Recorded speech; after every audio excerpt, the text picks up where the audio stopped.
C'est la première fois que je viens ici. Nous sommes en Toscane, en Italie, le long de la Via Francigena qui part de Canterbury en Angleterre pour se rendre à Rome. Et c'est un chemin patrimonial historique qui va jusqu'à Jérusalem, la Via Francigena. Donc, je n'étais jamais venu en Italie. Je découvre pour la première fois cette ancienne abbaye bénédictine du XIe siècle, Abbadia Ardinga. Alors, ce que je vais vous faire découvrir m'a absolument impressionné. Je ne sais pas l'expliquer. Je vais donc vous emmener voir quelque chose qui est à la fois singulier et très surprenant. Donc voici cette portion de la Via Francigena, Abbadia Ardinga, portion qui traverse la Toscane. C'est une abbaye du XIe siècle qui comptait 3 nefs et 7 arches, dont aujourd'hui il ne subsiste plus que 5. Et c'est ici probablement que se situe l'une des plus anciennes cryptes d'Italie, l'une des plus importantes. Alors, dans cette abbaye,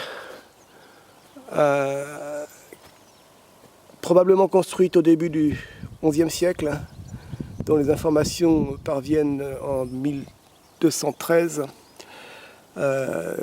information connue parce qu'on sait dire que l'empereur Henri VIII, certainement, Henri VIII, oui, je pense, a traversé la Via Francigena et s'est arrêté ici, à Abbadia Ardinga.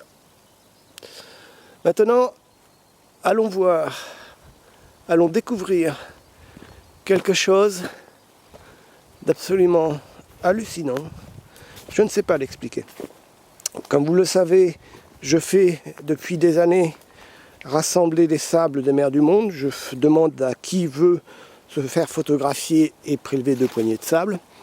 J'ai organisé la première rencontre pour lancer la dynamique en 2007 avec le Centre des Monuments Nationaux au sommet du Mont Saint-Michel. 7 années ont été nécessaires pour rassembler les 1000 premiers sables et les 1000 premiers portraits. Aujourd'hui, un couple propriétaire de cette abbaye, une abbaye privée, bénédictine, l'américain Jack Lever, entrepreneur de Miami, et la chirurgienne italienne Daniela Marconi, lesquels proposent la mise à disposition de cette ancienne abbaye pour que je puisse y organiser la présentation des 1000 portraits et des 1000 premiers sables arrivés au cours de l'été 2014, du 21 juin jusqu'au 30 septembre. Donc il propose la mise à disposition de l'église de cette abbaye. Il ne reste plus aujourd'hui que la nef principale. Donc je vous en fais voir les proportions. Elle fait approximativement 25 mètres de longueur, 10 mètres de hauteur, quelque chose comme 9 mètres de largeur. Elle est très peu sculptée. Bon, blason, juste quelques allégories. Et c'est approximativement les seules sculptures que contient cette église. À l'exception de 4 autres, et c'est de ces 4 sculptures dont il est question, que je vais vous montrer, qui m'ont absolument halluciné. C'est une situation assez surprenante.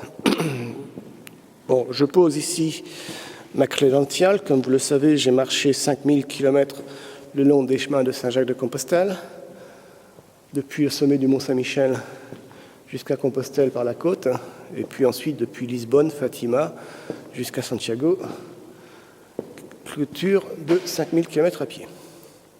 Bon, je vous fais un panoramique général de cette église.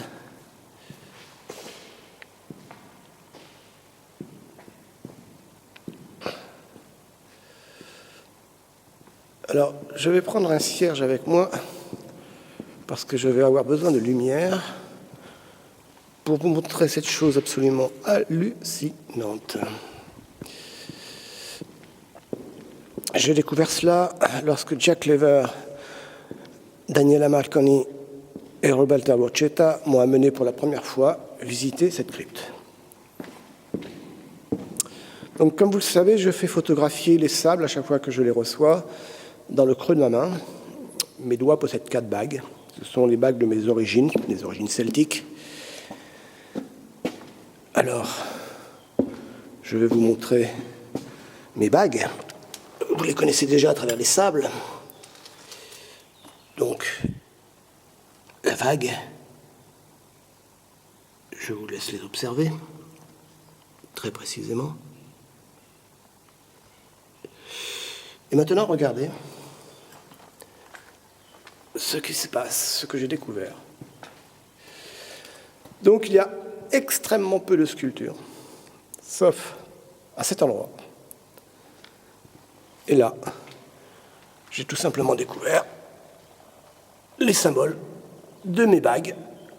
Cette pierre est brisée à un endroit et ma bague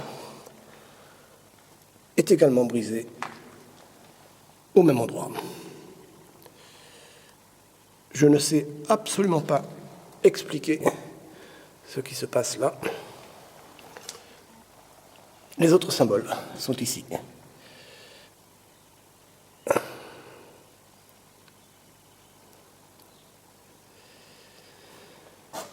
Voilà. Alors jusqu'à présent, je savais que je m'appelais Jean-François Hayet. Mais alors maintenant, je suis plus vraiment certain de savoir qui je suis. Ou quoi qu'il en soit, il y a des symboles qui sont ici millénaires et, par le plus grand des hasards, je porte ces symboles autour de mes doigts. Hallucinant. Donc, c'était une crypte qui possédait 7 arches. Donc, il ne subsiste aujourd'hui plus que 5 voûtes. Alors, c'est assez surprenant parce que je veux rassembler 7000 sables. J'ai mis 7 ans pour faire venir les premiers, les 1000 premiers. Je veux donc en rassembler 7000. Et ici, je suis dans une ancienne abbaye bénédictine à 7 arches. Ah, c'est assez curieux. Voilà ce que l'on découvre pour la première fois en venant en Italie. Bon, les druides sont venus jusqu'ici, les Celtes sont venus jusqu'ici. Nous sommes en terre étrusque. Il y a eu des mouvements donc de civilisation, de cheminement le long de ces chemins patrimoniaux. Alors l'intention, c'est tout simplement de présenter dans cette église, sur le mur de gauche, les 500 premiers portraits, et sur le mur de droite, les 500 autres. Alors, ça fait une fresque, ce qui va se déployer à l'intérieur des arches. Donc, l'intention, c'est de ne rien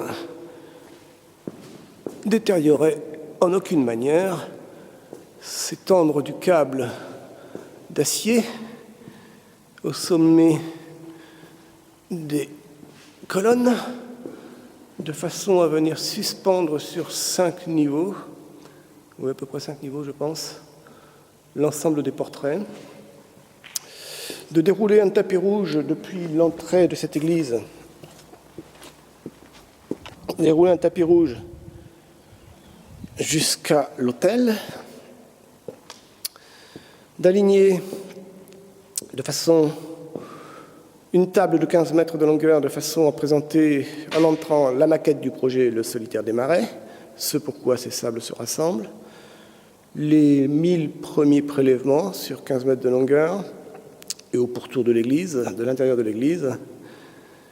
Et devant l'autel, le premier cube qui contient 1000 microtubes cryogéniques de 1,5 millilitres chacun. Ce cube est assemblé au mois de mars 2014. L'astronaute français Jean-François Clairvoy se propose d'emmener ce cube en zéro gravité, en vol apesanteur à bord de l'avion Novespace, l'Airbus zéro gravité. Donc je vais ramener ensuite ce cube dans cette église et inviter la présidente directrice générale est-allemande Elke Simon-Kutsch, avec laquelle j'ai marché au Portugal, en Espagne, en Galice, inviter cette PDG à remettre le trophée sculpté par le sculpteur Quito pour faire honneur au 1000e sable. Et la personne qui a prélevé le 1000e sable est le physicien Jean-Baptiste Renard, qui est spécialiste des poussières stellaires cométaires. Et il en est, je crois, à plus de 3000 paraboles en zéro gravité pour laquelle il a reçu, la performance, il a reçu une médaille d'or de Novespace, je pense. Enfin, il a volé avec la NASA, il a volé avec les Français, le CNES, avec énormément de monde. Donc l'intention, c'est de présenter dans cette église l'ensemble des 1000 premiers sables, l'ensemble des 1000 premiers portraits, et puis d'inviter toute l'Italie à prélever les sables d'Italie. Car à présent, les sables français des côtes françaises sont majoritairement prélevés. Donc il est inutile de rassembler trop de doublons.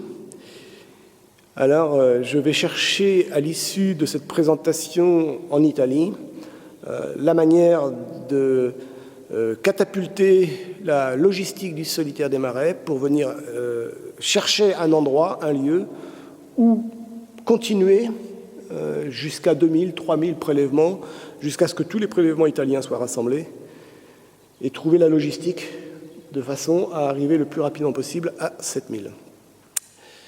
Voilà. Donc probablement l'histoire m'avait donné un rendez-vous dans cette église quand je vois les symboles de ma bague sur le mur. Mais je ne sais toujours pas qui je suis. Je vous remercie.